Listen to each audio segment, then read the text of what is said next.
This is Euronews Tonight. Here are your top stories.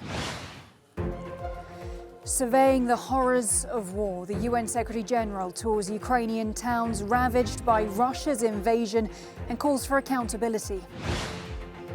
Is the EU united over Russian gas? A day after Gazprom cuts off Poland and Bulgaria, some of Europe's largest energy groups plan to open ruble accounts. Russia accuses the West of openly inciting Ukraine to attack Russia, warning there'd be a tough military response to any aggression on its territory. And social media companies have been accused of failing to tackle online Islamophobia. We'll take a look at a new report. I'm Helena Humphrey. Glad you could join us. The UN Secretary-General says that war in the 21st century is an absurdity. Antonio Guterres made his remarks as he visited Ukraine on Thursday.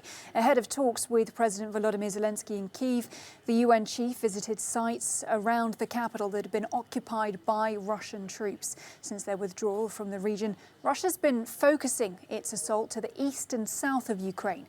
Witnessing the scale of destruction in the towns of Borodyanka, Bucha and Irpin, Guterres condemned the war but stopped short of blaming Moscow directly. What I feel, I imagine my family in one of those houses that is now destroyed and black. I see my granddaughters running away in panic. Part of the family eventually killed. So the war is an absurdity in the 21st century. The war is evil. One of Germany's largest energy firms has given in to Russia's newly imposed ruble demand. Uniper says it will pay in euros, which will be converted into rubles, a move that critics say will undermine EU sanctions placed on Moscow.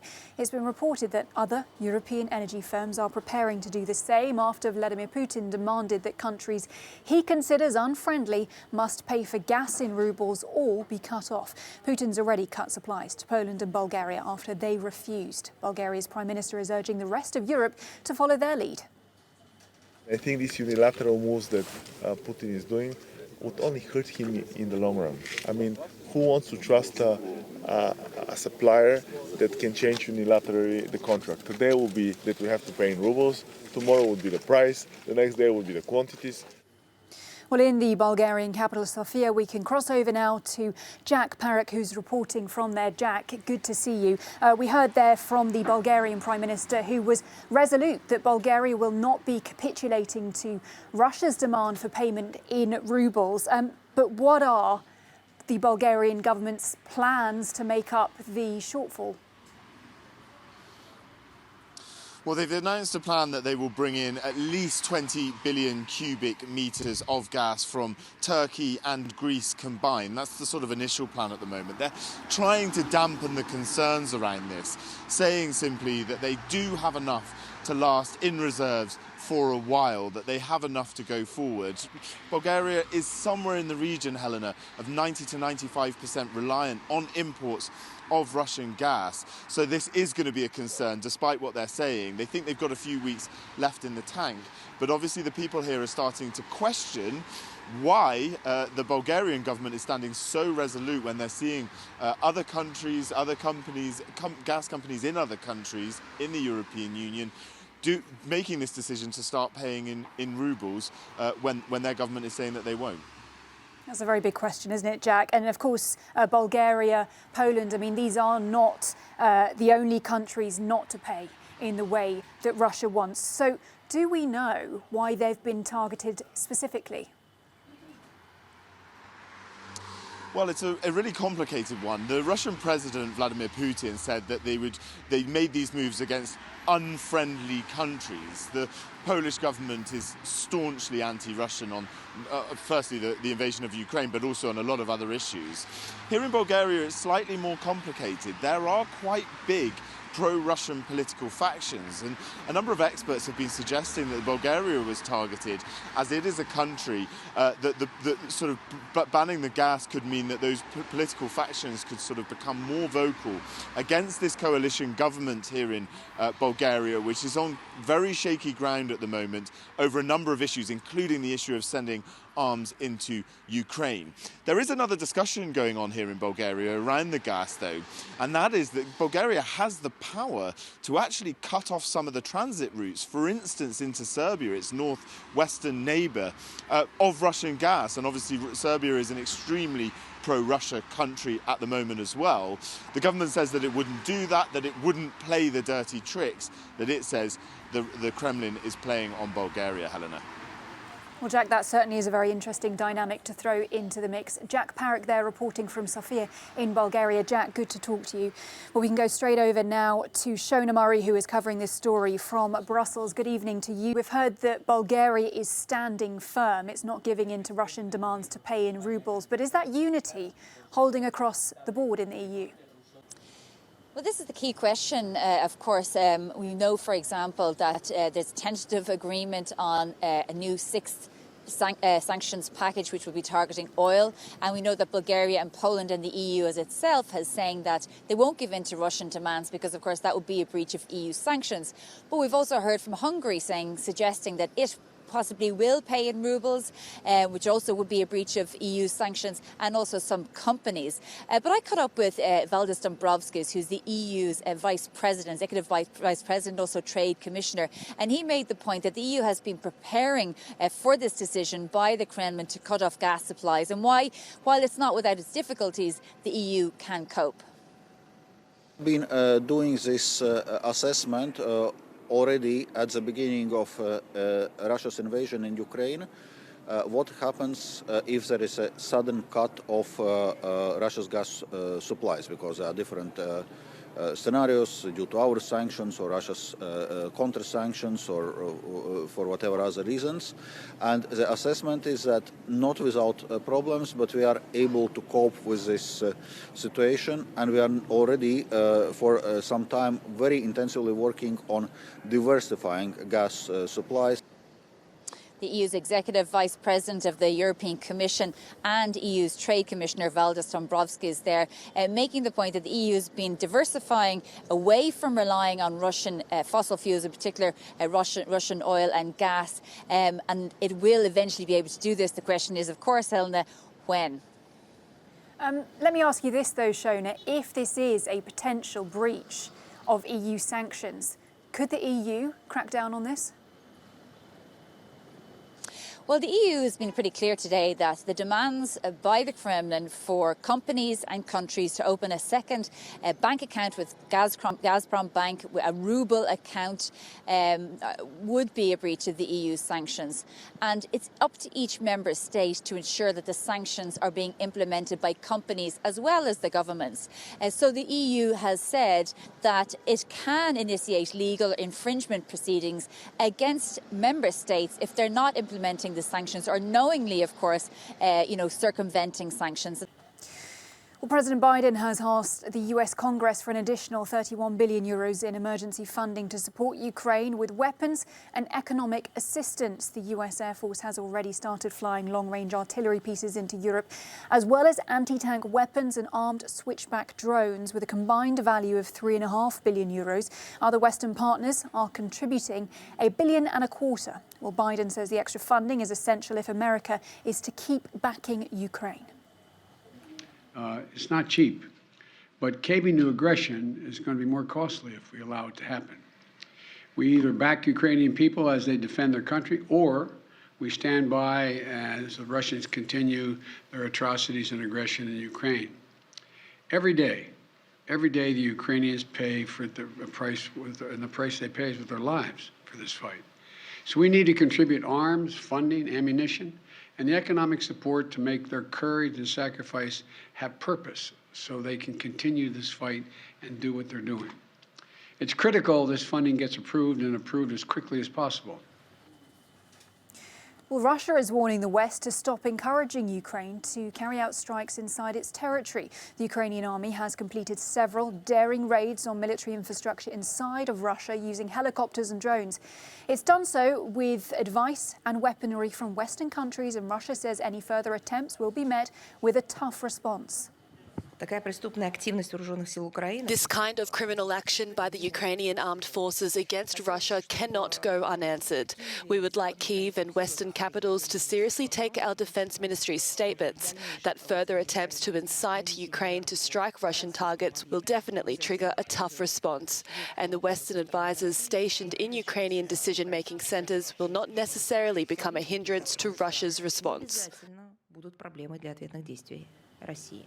Well, let's take this straight over then to our correspondent Galina Polenskaya to get the Russian perspective on this. Galina, we've heard from Moscow warning the West, saying don't test our patience further, accusing them of inciting Ukraine to attack Russia. We are 2 months now into this war. So why this warning now?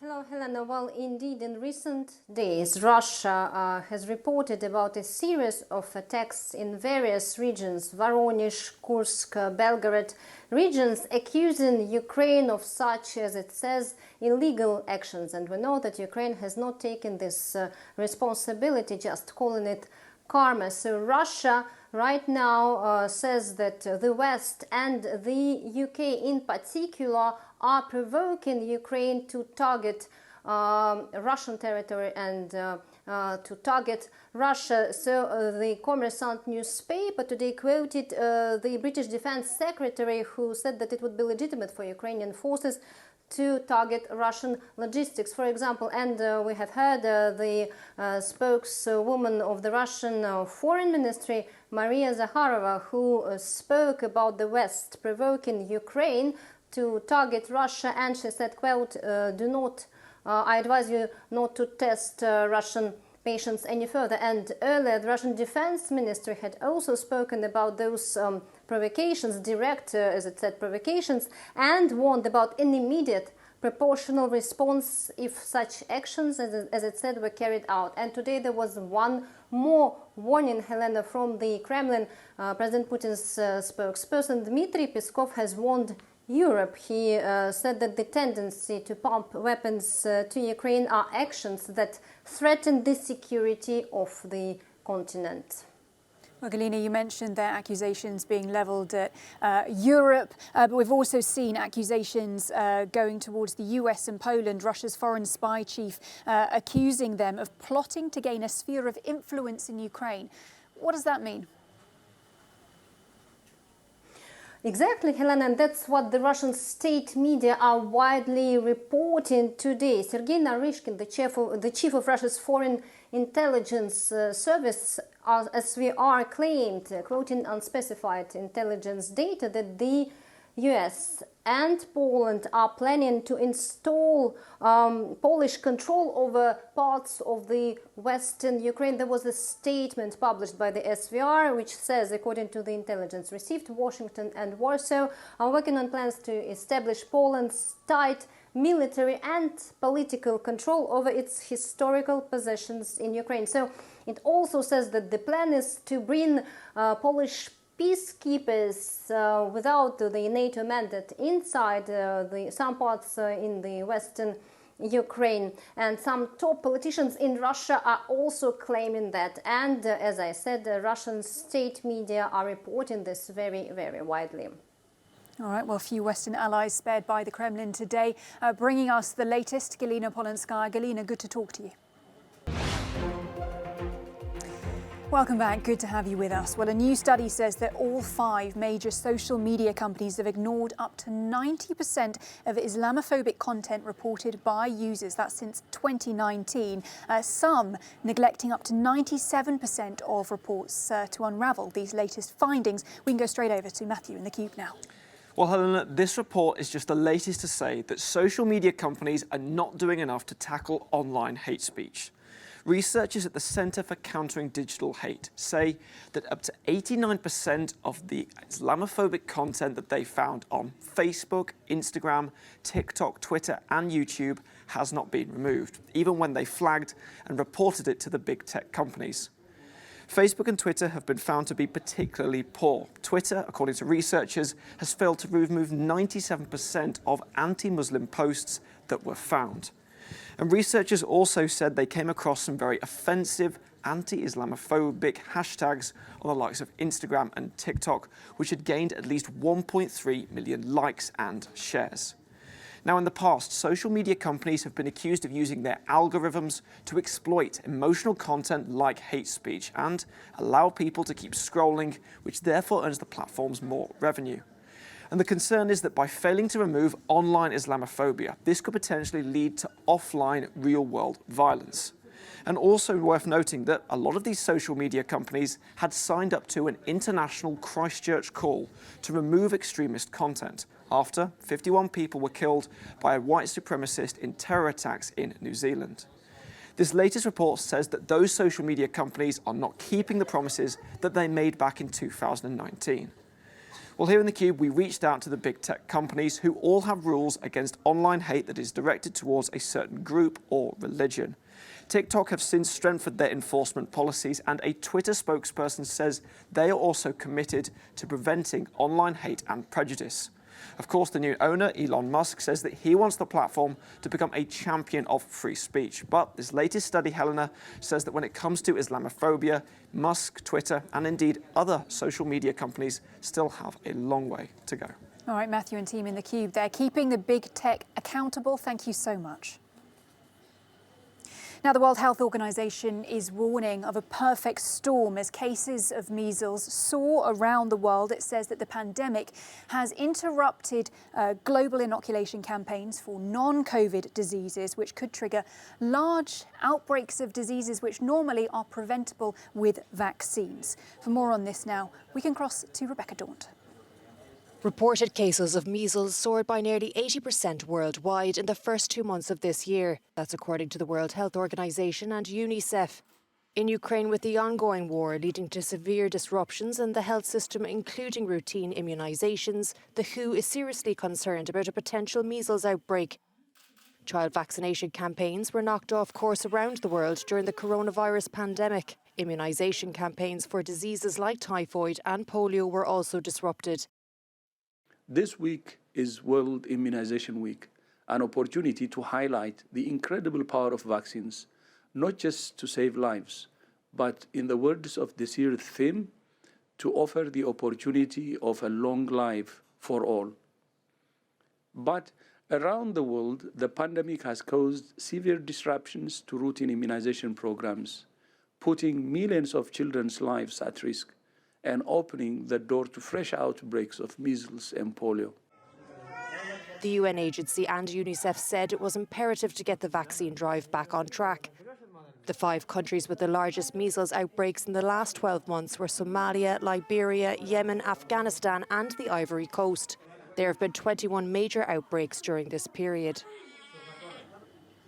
A new investigation claims that the EU's border agency Frontex has forced back over 950 asylum seekers in the Aegean Sea between March 2020 and September 2021. 5 European media outlets have claimed that many illegal pushbacks were falsely logged, with the incident being described as people being stopped from departing the territorial waters of a non-EU country. Frontex, which is currently under EU investigation due to separate issues, has denied the allegations. Liverpool were 2-0 victors over Villarreal in their Champions League semi-final first leg. To discuss the game and talk through the other football stories, sports reporter Michael Kern joins us now from London. Michael, perhaps not the most thrilling game, or maybe not as thrilling as Tuesday's game, but nevertheless, Liverpool hold a 2-goal lead heading into the second leg. Will it be enough to see them through to the final, do you think?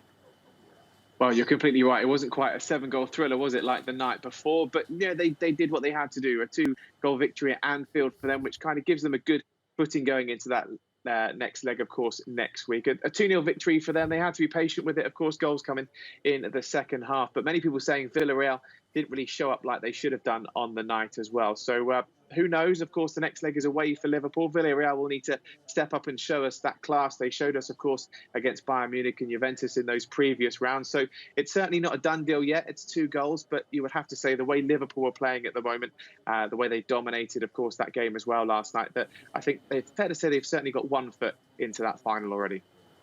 Well, Michael, another bit of good news then for Liverpool fans. Confirmation at the last hour that Jurgen Klopp will be staying at Anfield through till 2026. How important is it for Liverpool that they've got a few more seasons with the German? Well, I think it's massive. You know, look at how the side has developed over these last few years. Of course, firstly, for them winning that first title in years, which, of course, was incredibly important for them winning the Premier League. Their success in Europe, of course, as well, under Jurgen Klopp. I think for them as well, having him secured for this extra 2 years is really important. There was rumours that he was planning on to quit in 2024, but I think there's still lots more to come from this Liverpool side. You sense they're on the verge of this very important quadruple that could potentially happen this year. And lots of people are saying in the media that this Liverpool team is incredibly special and one of the best teams they've seen in a long while. So I think the job certainly isn't done for Jurgen Klopp. And one of the main reasons he gave for wanting to stay is because his wife wants to stay in Merseyside. So Liverpool's obviously made a good impression, not just on him, but his family as well. Who can blame her? There are also reports that football agent Mina Raiola, who represents some of football's biggest players, had died. However, this is a very curious story. It turns out that this was not the case. No, not the case. He is very ill, though, we have to say. He's been in hospital since January, and one of the head anaesthetists at the intensive care unit in Milan, where he is, says that he was outraged by the phone calls from journalists trying to speculate on the life of a man who's fighting for his life. His right-hand man has come out and said he is in a very bad position, but he hasn't died. And someone else saying he's very, very ill. So, no, he hasn't died. Real Madrid tweeted their condolences, and that tweet was quickly taken down. But yeah, he's certainly not very well, but he is still with us, and he hasn't passed away, as some of those rumours on Twitter were speculating a little bit earlier on. He did put a tweet out as well saying he wasn't too happy about the rumours either. So, yeah, we wish him well and wish him a good, speedy recovery. Absolutely, wishing him all of the best. Michael Kern in London, as ever, good to talk to you. And you're up to date. I'll see you soon.